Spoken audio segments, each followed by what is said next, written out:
ஆமென். அல்லேலூயா. ஸ்தோத்திரம். சொல்றாரு, நிற்கிறவன் பாருங்க, நின்று கொண்டு இருக்கிறவன் விழாதபடிக்கு எச்சரிக்கையாக இருக்க கடவன். ஒரு எச்சரிப்பு சத்தத்தை பவுல் இங்கே கொடுக்கிறார். அல்லேலூயா. இப்போ நாம் கூட வாழ்க்கையில் ஒரு எச்சரிப்பான ஒரு சத்தத்தை பெற்றுக்கொள்வேன். அல்லேலூயா. ஒரு நல்ல ஒரு பெரிய ஒரு மனிதன், ஆனால் அவனை கொல்றதுக்கு எவ்வளவு பாய்சன் விஷம் தேவை? ஒரு 5 கிராம் 5 மில்லி போதும் இல்லையா? ஒரு பாம்பின் விஷம் அல்லது ஒரு தேலின் விஷம் அல்லது ஒரு சின்ன ஒரு விஷக்கடியான காரியம் ஒரு மனுஷனையே க்ளோஸ் பண்ணி போட்டுரும். எத்தனை அடி? அவன் 6 அடியாக இருந்தாலும் சரி, 7 அடியாக இருந்தாலும் சரி இல்லையா? ஸ்தோத்திரம். அப்போ ஒரு 6 அடி 5 அடி 5 அடி நல்லா இருக்கிற மனுஷனை ஒரு சின்ன விஷம் அவனை கொலை பண்ணி போட்டுருது, ஆல் டோட்டல் முடிச்சிருது. அதே போல் நீங்கள் எவ்வளோ தான் சத்தியத்தில் வளர்ந்துருந்தாலும் நம்ம ஒரு சின்ன ஒரு விஷம் உங்கள் லைஃப்பையே பாழாக்கிறதுக்கு வழி இருக்கும். என்னடா அப்படி பாஸ்ட் எடுத்தேன்னு இப்படி சொல்கிறாரே அப்படின்னு. ஸ்தோத்திரம். உங்களுக்கு ஊட்டச்சத்து கொடுத்து நல்லா வளர்க்க வேண்டியது என்னுடைய கடமை தான். ஆனால் அந்த ஊட்டச்சத்து கொடுத்த ஆசீர்வாதமான வார்த்தைகளும் உங்களுக்குள் நிலைத்திருக்க வேண்டியதும் அவசியம்தான். அல்லேலூயா. ஒரு அல்லேலூயா. அல்லேலூயா. ஸ்தோத்திரம். நல்ல ஒரு பெரிய மனிதன். அல்லேலூயா.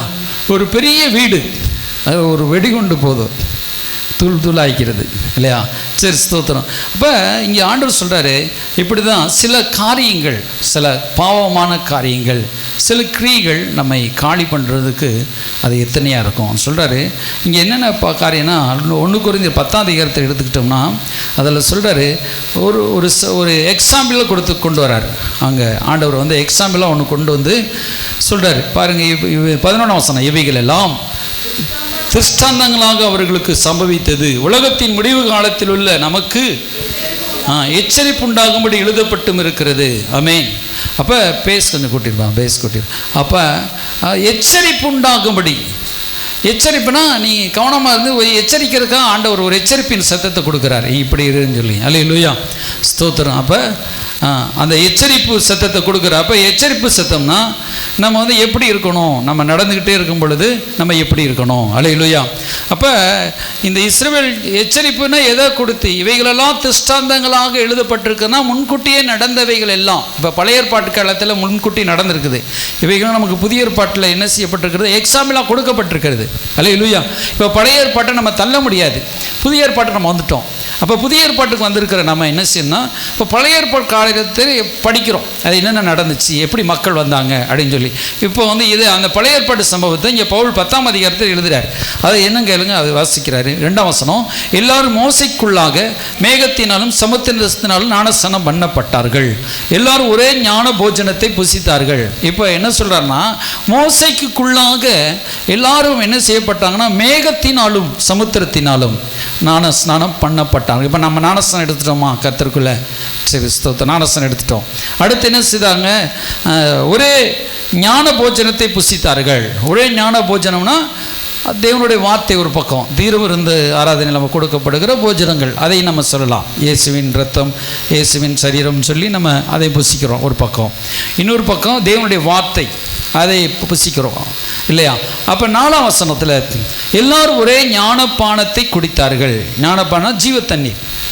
எப்படி என்றால், அவர்களோடு கூட சென்ற ஞான கண்மலையின் தண்ணீரை குடித்தார்கள். அந்த கண்மலை கிறிஸ்துவே. அந்த கண்மலை என்னது? கிறிஸ்து. இப்போ கண்மலை அவங்க போகிற இடமெல்லாம் மழை போய்கிட்டே இருந்துச்சு. அந்த மேற்கு தொடர்ச்சி மலை பார்த்துருப்பீங்க, அப்படியே போயிட்டே இருக்கும். அது கேரளாவில் ஆரம்பித்து இமயமலை வரைக்கும் போய் முடியுதுன்னு சொல்கிறாங்க. அப்போ அதே போல் அங்கே அவங்க போகிற இடமெல்லாம் மழையாக இருந்துச்சு. அந்த மலையிலேருந்து தண்ணீர் அங்கே வந்துக்கிட்டே இருந்துச்சு ஜனங்களுக்கு. அப்போ அதான் சொல்கிறாரு, அந்த கண்மலையில் தண்ணீரை குடித்தாங்க. கண்மலையில் தண்ணி வருமா? ஆனால் அங்கே கிறிஸ்து இருந்தார். கிறிஸ்து இருந்ததுனால அந்த தண்ணீர் வந்துக்கிட்டே இருந்துச்சு. அல்லேலூயா. ஸ்தோத்திரம். அங்கே குடித்தாங்க.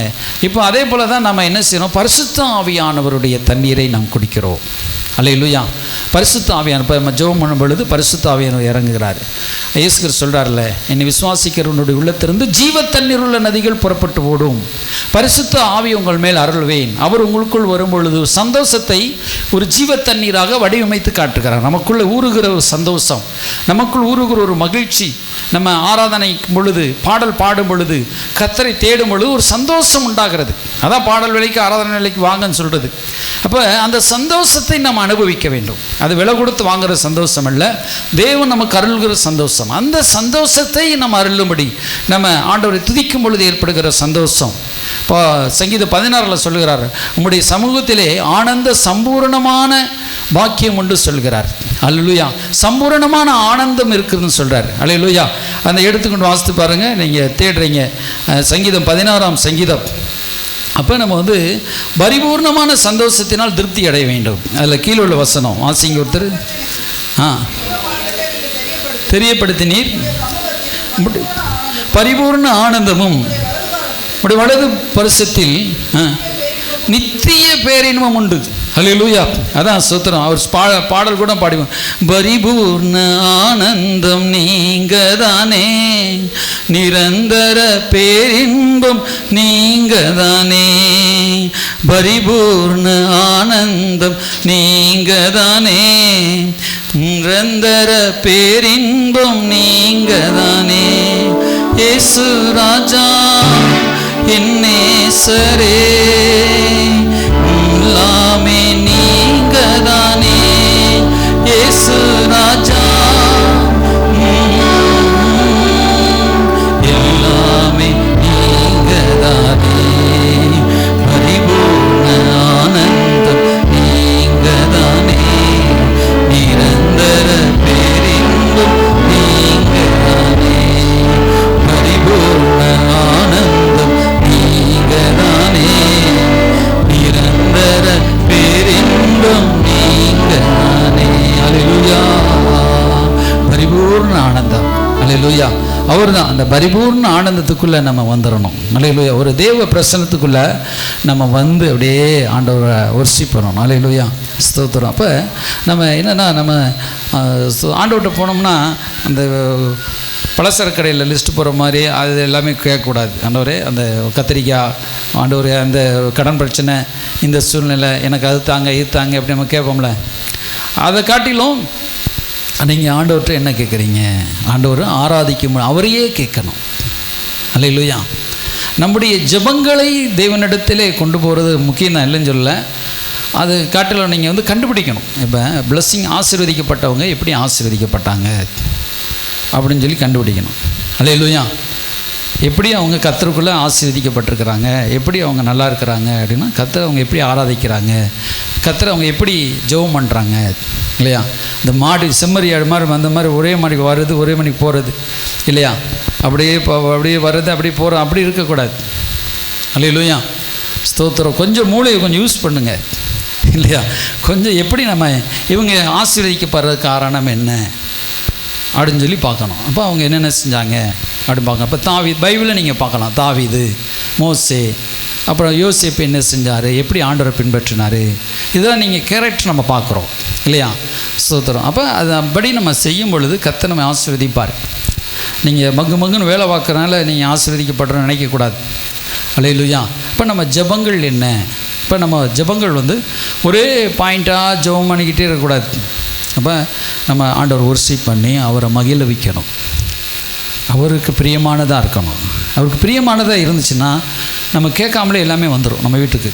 நம்மளை தேடி யோசேப்பு குழியில் இருக்கிறான், சிறைச்சாலையில் இருக்கிறான், அவனை தேடி வராங்க. நீ தான் யோசேப்பா, ராஜா அவனை கூப்பிட்டு வர சொன்னார் அப்படின்னு ராஜாவை கூப்பிட்டு போய் அவனுக்கு முத்திர மோதிரெல்லாம் போட்டு அவனுக்கு ராஜவஸ்திரம் தரித்து நீ இந்த நாட்டிய ஆளுப்பான்னு சொல்லி கொடுக்குறாங்க. எதுக்கு? அவன் சிறைச்சாலையில் இருந்தான்னு ஆண்டவர் உயர்த்தினார். அப்போ யோசேப்பு கர்த்தருக்கு உண்மையாக இருந்தான், கர்த்தர் கீழ்ப்படிஞ்சிருந்தான், கர்த்தருக்கு பிரியமாக இருந்தான். அல்லேலூயா. அவனுக்கு ஏகப்பட்ட சூழ்நிலைகள் இருந்தாலும், சகோதரர்களில் பழிவாங்கிற சூழ்நிலை இருந்தாலும் பழி வாங்கலை. சகோதரர் எல்லாரையும் மன்னித்தான். ஒரு இயேசுவை போல் அவனுக்கு மனம் இருந்துச்சு. அல்லேலூயா. என்ன இருந்த கரங்களை வைத்து அல்லேலூயா சொல்லுங்க. அல்லேலூயா. ஆமென். இயேசுவை போல் கடைசியில் இருக்கீங்களா? கேட்குறீங்களா? கடைசியில் இருக்கிறவங்க. அல்லேலூயா. அப்போ இயேசுவை போல் அவனுக்கு மனம் இருந்தது. அப்போ நம்முடைய வாழ்க்கை அப்படி கேரக்டர்களை பார்க்கணும். இவங்க இப்படி இந்த யோசிப்பு இப்படி ஆஸ்வதிக்கப்பட்டிருக்கிறான், இப்படி காரியங்கள் நடந்தது. அப்போ நம்ம வாழ்க்கையில் நம்ம என்ன திருத்திக் கொள்ளணும், நம்மளை எப்படி மாற்றணும். அல்லேலூயா. நம்மளை ஒவ்வொரு நாளும் நம்மளை செதுக்கணும். புரியுதா உங்களுக்கு? இப்போ நான் என்னையே நான் செதுக்கணும். இப்போ உங்களே நீங்கள் செதுக்கணும். அல்லேலூயா. ஸ்தோத்திரம். அப்போ அடுத்தவங்க செதுக்கினாலும் நம்ம கஷ்டமாக இருக்குது. அடுத்தவங்க ஒரு வார்த்தை சொல்லிட்டு நம்ம கஷ்டமாக இருக்குது இல்லையா? நம்மளே செதுக்கி போகணும். சரி, ஸ்தோத்திரம். இப்போ அதுதான் இப்போ தாவீது ஆடு மேய்ச்சிட்டு வந்து அரசனை மாற்றினார் இல்லையா? அப்போ நம்ம வாழ்க்கையில் என்ன ஆராதனை வீரன் ஆராதிச்சுட்டே இருந்தான். அல்லைங்களா? அதே இப்போ நம்ம ஆராதிக்கணும். கர்த்தரை நம்ம ஆராதிங்க. தாவீதின் வாழ்க்கையில் குறம் பாவம் செஞ்சான் பாஸ்டர், பச்சை பாலிட்டு பாவம் செஞ்சான், அதை மட்டும் அப்படியே பார்க்கக்கூடாது. அவன் எவ்வளோ ஆண்டவருக்கு ஆராதனை செஞ்சான் இல்லையா? ஆண்டவருக்கு எவ்வளோ உண்மை உத்தவமாக இருந்தான், அதெல்லாம் நம்ம பார்க்கணும். இன்றைக்கி யூடியூப்பில் பார்த்தீங்கன்னா ஒரு ஊழிக்கார ஜான் ஜுபரச்சை போட்டு தாங்கிட்டு இருக்கிறாங்க. அவர் நல்லதும் செஞ்சுருக்கார், நல்லது சொல்ல மாட்டாங்க, கெட்டதுன்னு கெட்டது அப்படியே பரப்புவாங்க அப்படியே இல்லையா? சரி, அது கர்த்தருக்கு அது கர்த்தர் ஒரு உலகத்தில் இருக்கிற பாவியை மன்னிக்கிறார். அவர் தப்பு செஞ்சாரோ தப்பு செய்யலையோ அது ஆண்டவர் தான் தெரியும் இல்லையா? ஆனால் நம்ம நியாயத்திற்கு வேலை பண்ணக்கூடாது, ஆண்டவர் நியாயந்திருப்பார். அல்லேலூயா. நம்ம ஒரு சகோதரன் விழுந்து போன ஒரு ஊழியக்காரனை விழுந்து போயிட்டான், அவனை தூக்கி கொண்டு வந்து நிப்பாட்ட வைக்கணும். ஒரு விசுவாசி விழுந்துட்டான், அவனை தூக்கி கொண்டு நிப்பாட்டி வைக்கணும். ஏன் சர்ச்சில் ஒரு விசுவாசி விழுந்துட்டானா மீதி நான் படுகோத்தில் இருப்பேன். ஆனால் இப்போ அப்படி கிடையாது. ஆண்டவர் சொன்னால் என் இருதயத்தை பார், நீ என்ன போல தான் இருக்கணும்.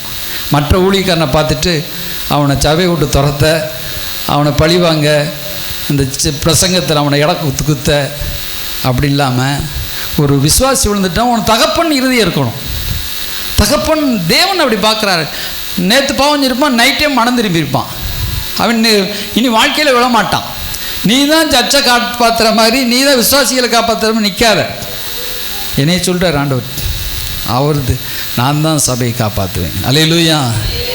அவனுக்கா நீ ஜெபம் பண்ணு. அல்லேலூயா. நம்ம ஜெபிக்கணும் ஒவ்வொரு விசுவாசிகளுக்காக. நம்ம விசுவாசிகள் ஒவ்வொருவருக்காக ஜெபிக்கணும். அல்லேலூயா. குறை உள்ளவன் யார்? எல்லாம் ஒரு பாவமும் ஒரு குற்றமும் செய்யாத நீதிமான் இந்த பூமியில் ஒருவனாகிலும் இல்லை. பிரசங்கரையே சொல்கிறார். அப்புறம் என்ன செய்கிறாரு? ரோமரில் சொல்கிறாரு. ரோமர் 3 அதிகாரத்தில் சொல்கிறார் பாருங்கள், ஒரு நீதிமானாகிலும் இல்லைன்னு சொல்கிறார். அவரை தவிர யாருமே நீதிமான் கிடையாது.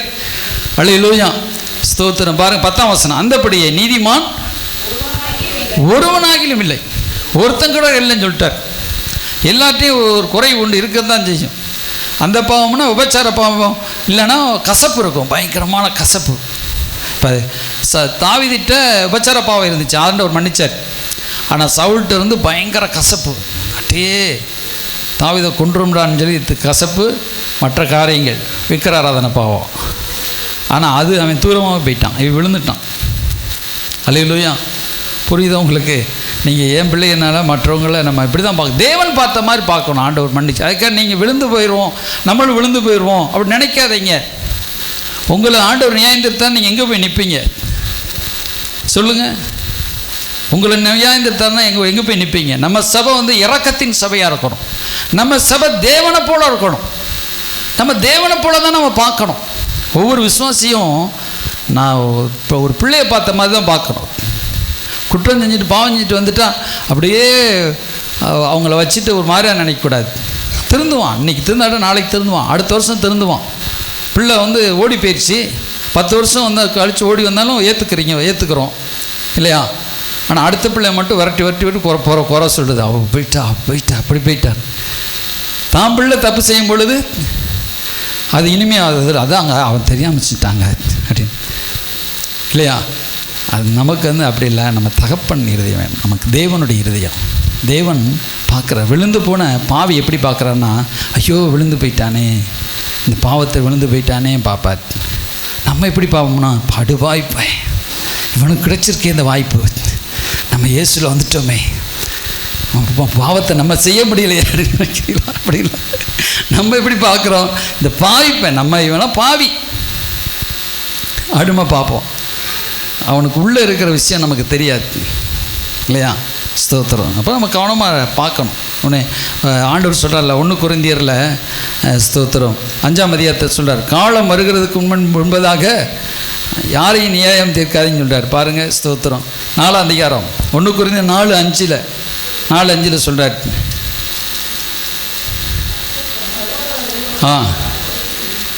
வாசிங்கப்பா. கத்த வருமளவும் காலத்துக்கு முன்னே யாதொன்றையும் குறித்து தீர்ப்பு சொல்லாதிருங்கன்னு சொல்கிறார். யாதொன்றையும் குறித்து நீ தீர்ப்பு சொல்லாத. நீங்கள் விக்கிராராதனை பாவம் செஞ்சது கூட நான் தீர்ப்பு சொல்கிறதுக்கு நான் சொல்ல வேண்டிய கடமைங்க சொல்கிறேன். அதுக்கு மேலே நீங்கள் என்ன செஞ்சீங்க, அவன் ரட்சிக்கப்படுறதுக்காக செஞ்சேன் இப்படி செஞ்சேன்னா அது கர்த்தருக்கு நீங்கள் தான் கணக்கு கொடுக்கணும் இல்லையா? அது உங்களை குற்றவாளியை தீர்க்க முடியாது. நீங்கள் ஞாயிற்றுக்கிழமை எங்கே போனீங்க? பாதி வரை காணோம். நீங்கள் வீட்டில் தான் இருந்திருப்பீங்க. ஆனாலும் நீங்கள் என்ன செஞ்சீங்க கர்த்தருக்கு தான் தெரியும். நான் உங்களை தீர்ப்பு சொல்ல முடியாது. தீர்ப்பு சொல்லி சர்ச்சை விட்டு விளக்க முடியாது. அல்லேலூயா. சர்ச்சில் சேர்க்க தான் எனக்கு அதிகாரம் உண்டு. அல்லேலூயா. கொடூரமான பாவஞ்சை தான் நான் நினைச்சணும் விளக்க வேண்டிய சூழ்நிலை வந்துச்சுன்னா தான். பாருங்கள் ஸ்தோத்திரம். நம்ம யாரையும் குறித்து தீர்ப்பு சொல்கிறதுக்கு நம்ம சொல்ல முடியாது. ஒரு ஊழியக்காரர் ஒரு விபச்சாரத்தில் பிடிக்கப்பட்டு விபச்சாரத்தியாக இருந்த ஒரு ஊழியக்காரர் ஒரு மடம் திரும்பி ஊழியத்தில் வந்துட்டார். அப்போ ஒரு நாள் காரில் போயிட்டுருக்கிறார். அந்த காலத்து பாருலாம் கார். அப்போ அங்கிட்டு ஒரு தேவ மனுஷன் நிற்கிறான். ஒரு கார் நேராக அங்கே விபச்சார விடுதின்னு சொல்லி போடப்பட்டுரும். அந்த கிராமமே பாவம் செய்கிற இடமோ அந்த இடத்துக்கு சாயங்காலம் போல் ஒரு கார் உள்ளே போகுது. ஆனால் அது போகிறது ஒரு ஊழியக்கார் பார்க்குறாரு. பாருங்க ஆண்டவரே, உங்கள் ஊழியம் செய்கிறவன் இப்போ உள்ளே போகிறான் பாருங்க. ஆனால் போயிட்டு அதோட தான் பார்த்து போயிட்டார். அவர் போயிட்டார். நைட்டில் போய் ஜெபிக்கிறார். பார்த்தீங்களா அவன் எப்படி பிரசங்கம் பண்ணால் இன்றைக்கி அந்த கிராமத்துக்குள்ளே அந்த பாவம் செய்கிற அந்த இடத்துக்கு அந்த மக்கள் மத்தியில் போகிறான். அந்த ஊழியக்காரன் இவன ஊழியக்காரன் ஆண்டவர் சொன்னாரா, நீ அவன் போகிறது தான் நீ பார்த்த, அவன் திரும்பி வந்ததை பார்த்தியா? இல்லை ஆண்டவரே. போனான் சடக்குன்னு திரும்பி பாவம் அப்படின்னு சொல்லி வெளியே வந்துட்டான். இது உனக்கு தெரியுமா? இல்லை ஆமாம் தெரியாது. அப்போ அவனை நீ ஏன் இருக்கிற உனக்கு அதிகாரம் இல்லைன்னு சொன்னார். ஸ்தோத்திரம். அல்லேலூயா. இப்போ நம்ம தீர்ப்பு பார்க்குறத பார்த்து கூட நீ தீர்ப்பு சொல்லாதுன்னு சொல்கிறார். ஒரு இடத்துல கண்களினால் பார்த்ததை கூட நீ கண்ணில் நேரில் பார்த்துருப்ப. ஒருத்தன் கத்தி வச்சு இப்படி குத்துற மாதிரி இல்லையா? அப்போ நீ அதை வச்சு நீ தீர்ப்பு சொல்ல முடியாது. புரியுதா உங்களுக்கு? அப்போ நீ அதை கண்ணில் பார்க்குற வச்சு கூட நீ தீர்ப்பு சொல்ல முடியாது. இப்போ காது கேட்டேனே அதோட முட்டாத்தனம். இப்படி தான் பேசிட்டு கண் பார்க்குறனாலும் காது கேட்குறனாலும் தீர்ப்பு சொன்ன அதில் நீ இதைத்தான் பார்ப்ப. உன் கண்ணையும் காதையும் நம்புகிற. நான் இப்போ உள்ள எல்லாத்தையும் ஆராய்ச்சி பார்க்குறேன். ஆண்டு சொல்கிறார், உள்ளது எல்லாத்தையும் ஆராய்ச்சி பார்க்குறேன். கண் கண்டது. இப்போ நம்ம ஒரு அம்மா டாக்டர் அம்மா நான் முந்தி ஒரு 15-20 வருஷம் முன்னாடி கூட ஒரு சின்ன ஒரு படம் பார்த்ததில்ல. அதாவது படம் பார்க்க ரசிக்கப்பட்டு படம் பார்க்கல முந்தி இதில் சொல்கிறேன். அப்போ ஒரு டாக்டர் அம்மா ஒருத்தர் கொலை செய்யப்பட்டோன்னு கத்தி உருகுது. அம்மா ஒருத்தர் பார்த்துட்டார். அது நீதி தலைவன் பார்த்துட்டார். பார்த்துட்டு உடனே அம்மாவாக இருந்தாலும் சரி நீதி தான் சொல்லி பிடிச்சி கொண்டு போய் ஜெயிலில் நிப்பாட்டிட்டார். எங்கள் கோர்ட்டில் நிப்பாட்டிட்டார். அங்கே வாதாடு நடக்குது. அம்மா என்ன செஞ்சீங்க? உங்கள் மகனே நீதி தலைவன் யார்? நம்ம புரட்சி தலைவர் பார்த்துட்டாரு. சினிமாவை கொண்டு வர நினைக்காதீங்க, சொல்கிறேன். இப்போ கத்தி உருகுனதை பார்த்துட்டாரு. அங்கே போய் வாய் எங்கள் அம்மானாலும் நீதி தான் அப்படின்னு சொல்கிறாரு. அந்த அம்மா ஒரு டாக்டரு. அப்போ கோர்ட்டுலாம் நியாயம் தெரிஞ்சு சொல்லுது, அந்த அம்மா கத்தி காப்பாற்றுற நோக்கத்தை உருகி இருக்குது. ஒரு பேஷண்ட்டை எப்படின்னு காப்பாற்ற நோக்கம் இருக்குது. ஆனால் போலீஸ் நீ என்ன செஞ்சிட்ட? கொண்டுட்டு உங்கள் அம்மாவை கொண்டாலும் கொண்டு வந்து வச்சுட்ட. ஆனால் உங்கள் அம்மா கொல்லலை. இன்னொருத்தையும் குத்திட்டு போட்டு போயிட்டான். உங்கள் அம்மா உருகி இருக்குது. அப்போ என்ன இது? காப்பாற்ற முயற்சி பண்ணியிருக்குது. இப்படி தான் நிறைய காரியங்களை இப்போ சில நேரத்தில் நம்ம சொல்லுவோம். இந்த காரியத்தை நம்ம சொல்லுவோம், தப்பாக போயிடும். புரியுது உங்களுக்கு? இப்போ நம்ம ஒருத்தனை காப்பாற்றுறதுக்காக ஒரு காரியத்தை செஞ்சுருப்பாங்க. அப்போ நம்ம போய் அவனை போய் குத்தமாக சொல்லக்கூடாது. அதே போல் காது கேட்குறதும் தப்பு தான் ஆண்டவர் சொல்கிறார். கண்ணில் பார்த்தது கூட தப்பு.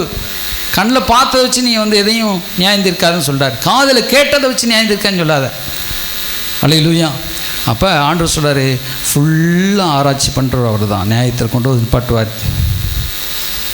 அப்போ நேற்று பாவம் செஞ்சவங்க இன்னைக்கு காலையில் கூட மனம் திரும்பி சர்ச்சுக்கு வந்து உட்காந்துருப்பான். அப்போ நம்ம ஒன்றும் செய்ய முடியாது. நம்ம விரட்டுறதுலே திரும்ப பார்த்து கூடிடுவான். அப்போ நம்ம வந்து சத்திய வசனத்தை சொல்ல வேண்டியதான், நமக்கு ஜெபிக்க வேண்டியதான் நம்முடைய கடமை. அப்போ பாருங்கள், இப்படி ஆண்டவர் சொல்கிறாரு, இப்போ இருளில் மறைந்திருக்கிறவைகளை அவர் வெளியரங்கமாக்கி இருதயங்களின் யோசனைகளையும் வெளிப்படுத்துவார். இப்போ இருதயத்தில் இருக்கிற யோசனையெல்லாம் அவர் வெளிப்படுத்தி காமிப்பார் அந்த நேரத்தில். அப்பொழுதுதான் அங்கே தான் உங்களுக்கு தெரியும் எல்லாமே என்னென்ன நடந்ததில் எல்லாம். சில விஷயங்களை மனிதர் முன்பதாக சொல்லவே முடியாது. என்ன காரியங்கள் நம்ம வாழ்க்கையில் நடக்குது, உண்மையை கூட நம்ம இந்த உலகத்தில் சொல்ல முடியாது. உண்மையை சொன்னால் கூட ஆபத்து நிறைந்த உலகம் இந்த உலகத்தில். அப்படிப்பட்ட உலகம்.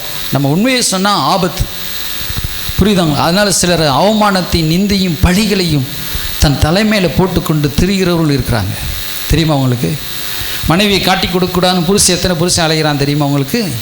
புருஷனை காட்டி கொடுக்கடான்னு மனைவி மறைச்சி தம் மேலே பழியை போட்டு எவ்வளோ பேர் வாழா வெட்டி உட்காந்துருக்காங்க தெரியுமா? அதில் நம்ம வந்து சொல்ல முடியுமா? ஒருத்தரையும் குற்றம் சொல்லக்கூடாதுன்னு சொல்லி தன்னை காத்துக்கொள்கிற பரிசுத்தவான்கள் இருக்கிறாங்க. நம்ம ஒரு காரியத்தை பார்த்துட்டோம்னா அதே ஒரு மனைவி குற்றம் செய்யாதவனை தூத்திக்கிட்டே போகிற மனைவி இருக்கிறான். என் புருஷன் அப்படி, என் புருஷன் இப்படின்னு, அதே என் பொண்டாட்டி இப்படி, என் பொண்டாட்டி இப்படிங்க எப்படி தூத்திட்டே போகிறவன் இருக்கிறான் இல்லையா? சூத்திரத்து. அப்போ இன்றைக்கி ஒருத்தரை தூக்கிக்கிட்டு இருக்கேன். அண்ணன் தம்பியே, தம்பி அண்ணனா, அக்கா தங்கச்சியை, ஒன்றுமில்லாத பிரச்சனை தூத்திக்கிட்டே இருக்கிறாங்க, நம்ப மாட்டுறாங்க. சூத்திரத்து. அப்போ நம்ம இருதயம் எப்படி இருக்குது? உன்னுடைய இருதயத்தை பார்த்து தான் ஆண்டவர் ஆசீர்வதிப்பார். ஆண்டவர் என்கிட்ட பேசுகிறாரு, நீ அந்நிய பாஷை பேசுகிறதுனால உன்னை ஆசீர்வதிப்பேன்னு நினைக்காத, நீ பரிசுத்தமாக இருக்கிறனால நீ ஆசீர்வதிப்பேன்னு நினைக்காத. உன் இருதயம் எப்படி இருக்குது? என் இருதயம் இன்னும் நான் சொல்கிறேன், என் இருதயம் இன்னும் சுத்தமாகணும். என் இருதயம் இன்னும் நான் சுத்தமாகணும். என் இருதயத்தில் கடவுளை போல் நான் வந்து இருதயத்தை என்றேன்னா அதுதான் பார்க்குறார். நான் மணிக்கணக்கில் அப்படியே அந்நிய பாஷை பேசுகிற நாட்கள்லாம் இருக்குது. அப்படியே வெறும் வயிற்றை கட்டிட்டு அப்படியே வயிறு சரிஞ்சு கீழே விழுகிறாப்புல அந்நிய பாஷை பேசி நைட்லாம் ஜபிக்கிறனால தான் உண்டு. அது கூட ஆண்டவர் கேட்க மாட்டார். நம்ம அந்நிய பாஷை பேசுகிறதையும் ஜெபம் பண்ணுறதையும் அதுக்காக ஜெபம் பண்ணாமல் போயிறேன்னு சொல்ல இருதயத்தை தேவன் பார்க்குறார். உன்னுடைய இருதயம் சுத்தமாக இருக்குதா? உன் இருதயம் எப்படி இருக்குது? மன்னிக்கக்கூடிய இருதயமாக இருக்குதா? உன் இருதயம் நல்லா இருக்குதா? சுத்தமான இருதயமாக இருக்குதா? என்ன போல என் இருதயம் உன் இருதயம் இருக்குதா அப்படிங்க பார்ப்பார். அல்லேலூயா. இன்றைக்கி ஆண்டவரை பற்றி வைவான். உங்கள் புருஷனோ பொண்டாட்டியும் வைவாங்க ஆண்டவரை பற்றி இன்றைக்கி. ஆனால் நைட்டு போய் நம்ம அவர் வேண்டான்னு சொல்லி நீங்கள் நிற்பீங்க. ஆண்டவருக்காக வைகிறாங்க. ஆனால் ஆண்டவர் மன்னிச்சுட்டு போயிடுவார். அவன் எனக்கா ஜீவனே கொடுப்பான்டா, நாளைக்கு அவன் எனக்கா ஜீவனே கொடுப்பான்னு சொல்லி ஆண்டவர் மன்னிச்சிடுவார். இப்போ நீங்கள் தான் தோற்று போய் நிற்பீங்க. அவன் உனக்கா ஆண்டவரே உண்மை வஞ்சிட்டாளே அப்படின்னு நீங்கள் தான் தோற்று போய் நிற்பீங்க. எப்போ இவன் மணந்துருமான்னு தெரியாது நமக்கு, இல்லையா? தெரியுமா நமக்கு இவன் எப்போ மணந்துருமான்னு? உன் கணவனை நீ ரட்சிப்பாயோ, உன்னுடைய மனைவியை நீ ரட்சிப்பாயும் கேட்குறார் 1 கொரிந்தியரில். நம்மளால் ரட்சிக்க முடியாது, தலைகளான் ரட்சிக்க முடியாது, இல்லையா? எத்தனை நீங்கள் வரீங்க விசுவாச பிள்ளைங்க, நீங்கள் ஒரு குடும்பமாக வரீங்க. உங்கள் குடும்பத்தில் நீங்கள் அறகுறையாக இருந்தாலும் உங்கள் குடும்பமாக ரட்சிக்கப்பட்டு கொண்டு வந்துடுறீங்க. நான் என்ன தான் தலையில் நிச்சயம்னாலும் எங்கள் குடும்பம் இன்னும் வரமாட்டுது. குடன் பிறந்தவர்கள் ரட்சிப்பு அவருடையது. புரியுது உங்களுக்கு? நீங்கள் அறகுறையாக இருந்தாலும் குடும்பமாக வந்துடுறீங்க. நான் ஃபுல்லாக ஊழியர்னா இருந்து தலையில் நின்று ஜெபம் பண்ணாலும் என் குடும்பம் ஒன்றும் வரமாட்டேன். ஏன்னா ரசிக்கிற அவர் ஒரு அழியில் சொல்லுவோம், அழியிலையா? அது நம்ம நியாயந்திருக்க முடியாது. ஜெபமே பண்ணாட்டாலும் உங்கள் குடும்பம் உங்கள் சிலரெல்லாம் ரசிப்பட்டு வந்துடுறாங்க டக்குன்னு. அழியிலையா? ஏன்னா என்ன இல்லை அவரால் தான் முடியுது. அவங்களும் ஒப்பு கொடுக்கணும். சரி, ஸ்தோத்திரம். இப்போ அதான் ஆண்டவர் சொல்கிறாரு, இவைகெல்லாம் நமக்கு நடக்குது. ஒரு பரிபூர்ணமான ஒரு சந்தோஷம், ஒரு ஆசை. அதனால் நம்ம ஜெபிக்கணும். சர்ச்சில் வந்து ஒரு விசுவாசி பலவீனமாக இருக்கிறாங்களா, நீங்கள் ஜெபம் பண்ணுங்க.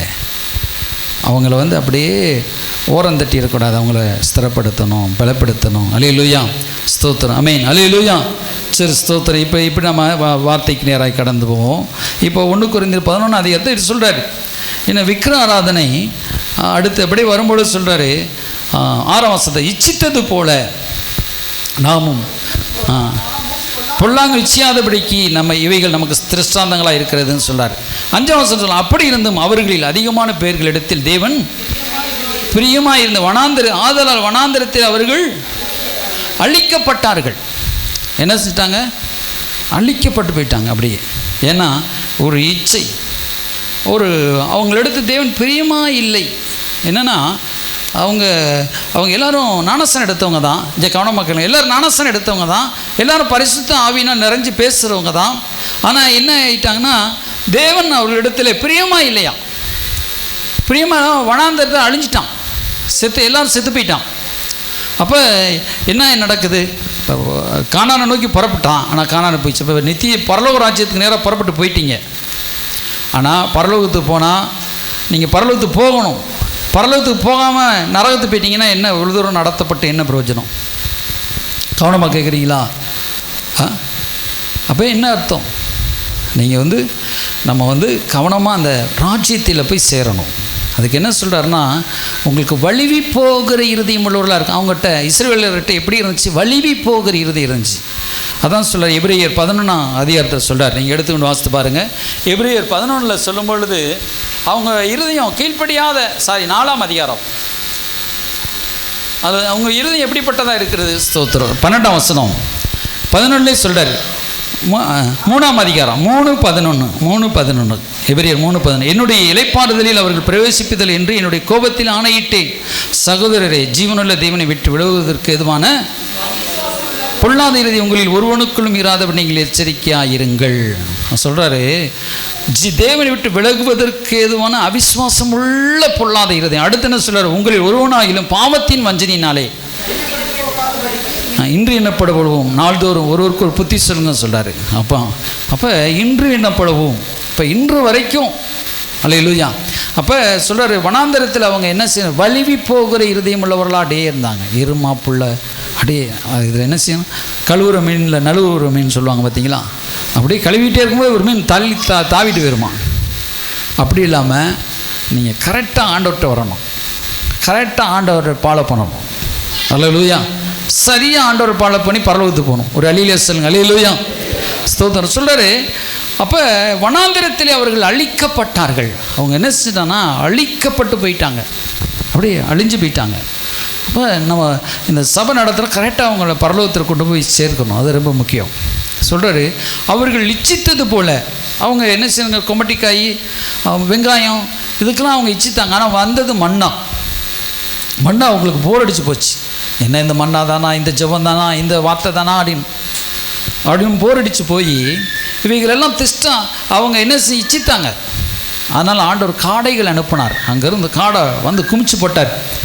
ஆனால் சாப்பிட்டு ஒரு வயிற்றாலேயே போயிடுச்சு. எங்களுக்கு வயிற்றால போய் அவங்க அதில் எத்தனையோ 1000 பேர் செத்துப்பிட்டாங்க அவங்க சாப்பிட்டுட்டு இருக்கும்போது. அப்போ இப்படி அவங்க இச்சித்ததை தேவன் கொடுத்தும், அவங்க இச்சித்ததை அவர்களுக்கு தேவன் கொடுத்தும் அவர்களுக்கு சேராமல் போயிடுச்சு. அப்போ நம்ம இச்சிக்கிறத அதான் சொல்கிற, இச்சையை விட்டு விடுங்கன்னு சொல்கிறார். அடுத்து என்ன சொல்கிறார் பாருங்கள். ஜனங்கள் புசிக்கும் குடிக்கும் உட்கார்ந்து விளையாட எழுந்திருந்தார்கள் என்று எழுதியிருக்கிறபடி அவர்களில் விக்கிர ஆராதனைக்காரர் ஆனது போல நீங்களும் விக்கிர ஆராதனை பண்ணி பண்ணி பண்ணி ஜனங்க என்ன செஞ்சிட்டாங்க? அப்படியே என்னென்னா அவங்க இன்னும் அப்போஸ்தலர் 7ஆம் அதிகாரத்தில் அங்கே சொல்கிறாரு, நீங்கள் என்னத்தை சுமந்து கொண்டு வந்தீர்கள்னு கேட்குறாரு. நீங்கள் உள்ளவே அவன் உள்ளே சுமந்துக்கிட்டு வந்திருக்கிறான். 7ஆம் அதிகாரம் 38ஆம் வசனத்தில் சொல் பாருங்க. ஸ்தோத்திரம். 40ஆம் வசனத்தை எடுத்து வாசிப்போம். ஆரோனுக்கு எகிப்து தேசத்திலிருந்து நீங்கள் அழைத்து கொண்டு வந்த மோசைக்கு என்ன சம்பவித்தது என்று அறியோம். 43 சொல்கிறார் பாருங்க. பணிந்து கொள்ளும்படி நீங்கள்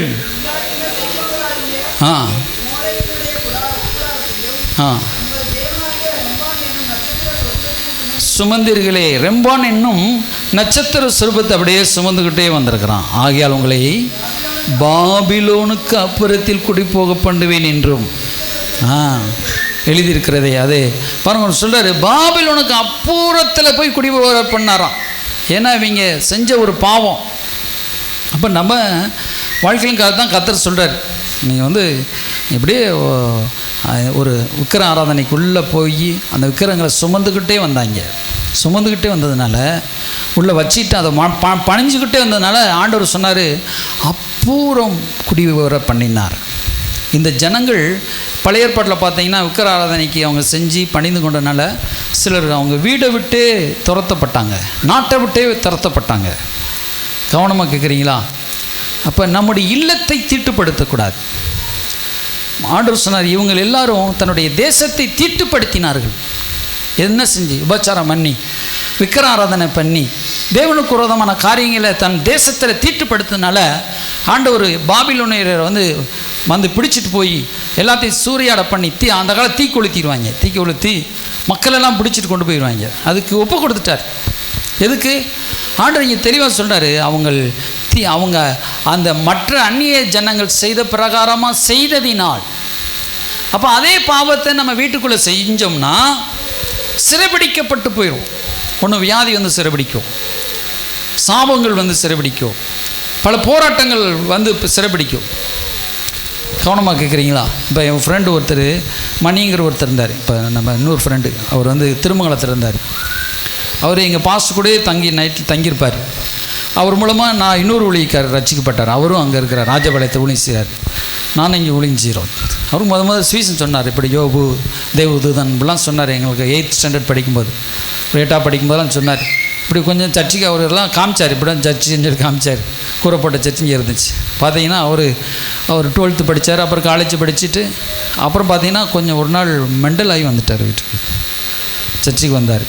மெண்டல் ஆகி அவர் அப்படியே, ஏன்னா அப்படியே கொஞ்சம் உள்ள கையில் பழக்கம், அப்படியே உலகத்தில் போயிட்டார். உலகத்தில் போய் சரி, உலகத்தில் போய் கொஞ்சம் மெண்டல்னால் என்ன, ஒரு மனநிலை பாதிக்கப்பட்டிருந்தார். என்னமோ செஞ்சிட்டான். கடைசி அப்படி இப்படின்னு கடைசியில் அவர் ரொம்ப பட்டையெல்லாம் அடிச்சுட்டு அப்படியே திரிய ஆரம்பிச்சிட்டார். என்ன பண்ணி அவர் நல்ல ஞானம் உள்ளவர். இவ்வளோ பார்த்தீங்கன்னா அப்படியே பேச ஆரம்பித்தார்.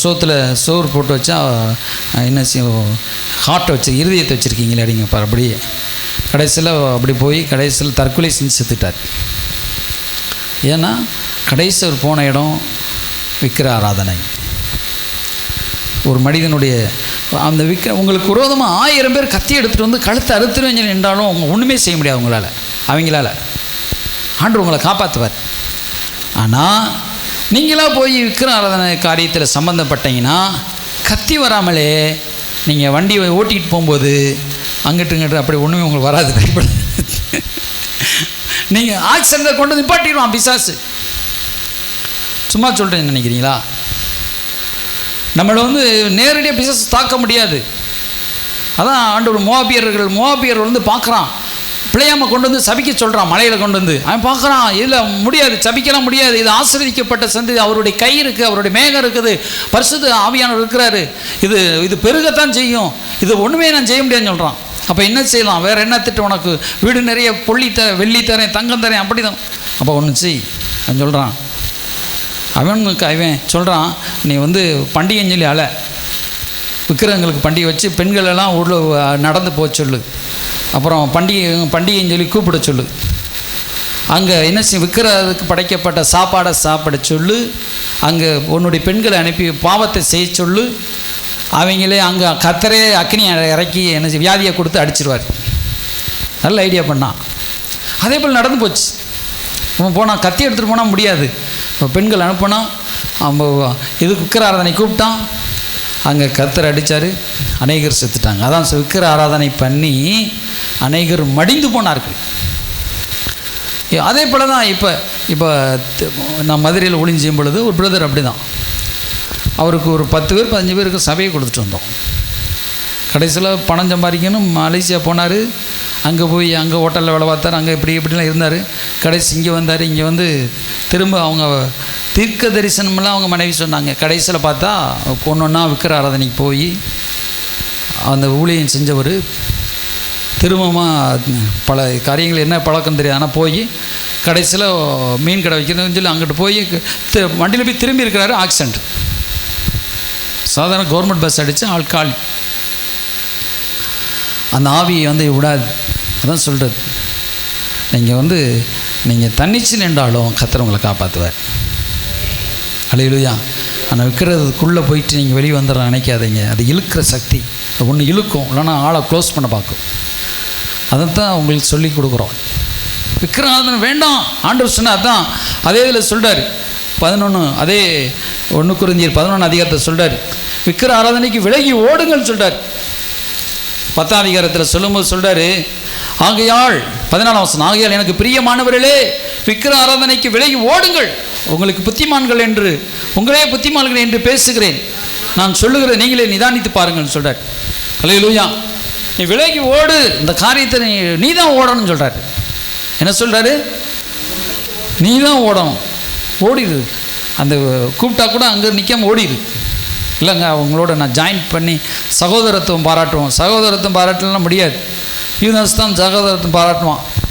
அவுரங்கசீப் சகோதரனேன்னு சொல்லி கட்டிப்பிடிச்சு இடுப்பில் இருந்த கத்தி எடுத்து ஒரே குத்திட்டான். புரியுது உங்களுக்கு? சகோதரத்துவம் அங்கே வேண்டாம். அங்கே ஆத்துமாக்கள் ரட்சிக்கிறேன்னு சொல்லி அங்கே நீங்கள் ட்ரை பண்ணாதீங்க. அங்கேருந்து விலகி ஓடுங்க. விலகி நின்று அவங்கள காப்பாற்றுறதுக்கு முயற்சி பண்ணுங்கள்.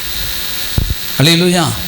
அதில் சொந்த கூட பிறந்த அண்ணனாக இருந்தாலும் தம்பியாக இருந்தாலும் அம்மாவாக இருந்தாலும் யாராக இருந்தாலும் உங்களை விலக்கி காத்துக்கொள்ளுங்க. இப்போ எங்கள் அம்மா இறந்ததுக்கு என்னையும் கூப்பிட்டாங்க. அந்த வாங்க வந்து சாப்பாடு கூட நான் வேண்டாம்னு சொல்லிட்டோம். ரொம்ப கவனமாக இருக்கு. ஏன்னா ஊழியம் பார்க்குறோம். அப்போ ஒரு போகிற இடங்கள்லாம் சொல்லிடுவோம், எங்கள் அம்மா இறந்ததுக்கு நான் சாப்பிட்லங்க அப்படின்னு சொல்லிடுவோம். அப்போ நீங்கள் 2-3 தடவை நின்றுட்டிங்கன்னா நல்ல ஜனங்கள், நம்ம ஜனங்கள் நல்ல ஜனங்கள், நம்ம இந்து ஜனங்கள்னாலும் சரி முஸ்லீம் ஜனங்கள்னாலும் சரி பேர் கிறிஸ்தவங்களாம் நல்ல ஜனம் புரிஞ்சுக்கிடுவாங்க. சரி ஒரு டிஸ்டர்ப் பண்ணக்கூடாது. அல்லேலூயா. அப்போ உங்களுக்குரிய பாதுகாப்பை நீங்கள் தேடணும், உங்கள் பிள்ளைகளுக்குரிய பாதுகாப்பு. அப்போ விக்கிர ஆராதனை பண்ணி ஆனது பல சில அப்படி அவர்களில் சில வேசித்தனம் பண்ணி ஒரே நாள் 23,000 பேர் விழுந்து போனார்கள். அதுபோல் நாமும் வேசித்தனம் பண்ணாதிருப்போமாக சொல்கிறார். அப்போ ஒரு மேலேருந்து மாடியிலேருந்து ஒருத்தன் குதிக்கிறான். குதிச்சா யார் கால் தான் உடையும்? குதிக்கிறவங்க கால் தான் உடையும். ஆனால் வலி யாருக்கு ஏற்படும்? வீட்டில் இருக்கிற அப்பாவுக்கோ அம்மாவுக்கோ வீட்டில் இருக்கிறவங்களுக்கு அணைச்சிக்குள்ளே தான் செய்வாங்க. கடவுள் அப்படி தான், நம்முடைய பாவத்தை மன்னிக்கிறவர் தான். ஆனால் என்னென்ன அது வந்து அந்த வலியை தாங்கிறது நீங்கள் தான் தாங்கணும். மற்ற விழுந்து போனவங்க தான், என்ன பாவத்தில் விழுந்து கிடக்கிறவங்க தான் தாங்கணும். ஆனால் அந்த பாவத்துக்குள்ளே போகணும்னு நம்ம நினைக்கக்கூடாது. பாவத்தில் விழுந்தால் எழுந்திருந்து வந்துடணும். ஆண்டவர் அப்படி பாதுகாக்கிறது. அல்லேலூயா. ஸ்தோத்திரம். அடுத்து சொல்கிறார் பாருங்கள். ஸ்தோத்திரத்தின் இச்சையாதிருப்ப 9ஆம் வசனம். கிறிஸ்துவை பரீட்சை பார்த்து பாம்புகளால் அழிக்கப்பட்டார்கள். அப்படி பரீட்சை பாராதிருப்பமாக முறுமுறுத்துக்கிட்டே இருந்திருக்காங்க. அதனாலேயும் அழிக்கப்பட்டார்கள் சொல்கிறார் பாருங்கள். முறுமுறுத்து சங்காரக்காரனால் அழிக்கப்பட்டார்கள். அதுபோல் நீங்கள் முறுமுறுக்காதிருங்கள்னு சொல்கிறார். இவைகளெல்லாம் திஷ்டாந்தங்கள். அல்லேலூயா.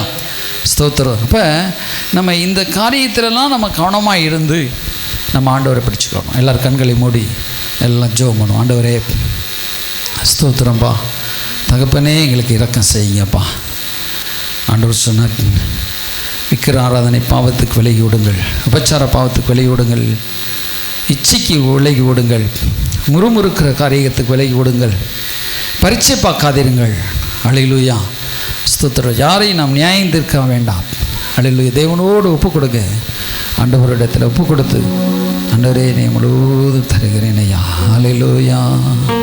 அப்பா ஆண்டவரே எம்மை போல் என்னை மாற்றுங்கப்பா. எல்லாம் சோத கண்களை மூடி ஆண்டவரே எங்கள் தேசத்தில் விழுந்து போன ஊழியக்காரர்களையும் தூக்கி நிறுத்துங்க. விழுந்து போன விசுவாச பிள்ளைகளையும் தூக்கி நிறுத்துங்கப்பா. பாரத்தோடு ஜெபிக்கிறோம். எல்லாம் சொல்லுவோம், பாரத்தோடு ஜெபிக்கிறோம்ப்பா. அல்லேலூயா. அல்லேலூயா. எல்லாம் ஜெபம் பண்ணுங்க. ஆண்டவர் முழங்கால் படிட்டு, ஆண்டவரே எங்கள் தேசத்தில் இருக்கிற கிரியை செய்கிற எல்லாம் குறை சொல்லுகிற ஆவிகள் வைக்கப்பட்டு போகட்டும். ஆண்டவரே ஸ்தோத்திரம். அப்பா உமக்கு ஸ்தோத்திரம். நீதி விளங்கும்படி செய்யுங்க. தேவன் விளங்கும்படி செய்யுங்க. பரிசுத்த ஆவியானவரே விக்கிர ஆராதனை பாவங்கள் தேசத்தை விட்டு வெளியேறி போவதாக. ஹல்லேலூயா. ஹல்லேலூயா. ஹல்லேலூயா. தேவ ஆட்டுக்குட்டியானவரே உங்க ஸ்தோத்திரம். எல்லாம் ஜெபம் பண்ணுவோம். ஆண்டவரே உன் கரத்தின் நிலையில் எங்களை தருகிறோம்பா. ஹல்லேலூயா. ஹல்லேலூயா. ஹல்லேலூயா. பரிசுத்த ஆவியானுடைய கரத்தில் முழுவதும் ஒப்பு கொடுத்து ஸ்தோத்திரம் பண்ணுவோம். ஆண்டவரே உங்க ஸ்தோத்திரம்.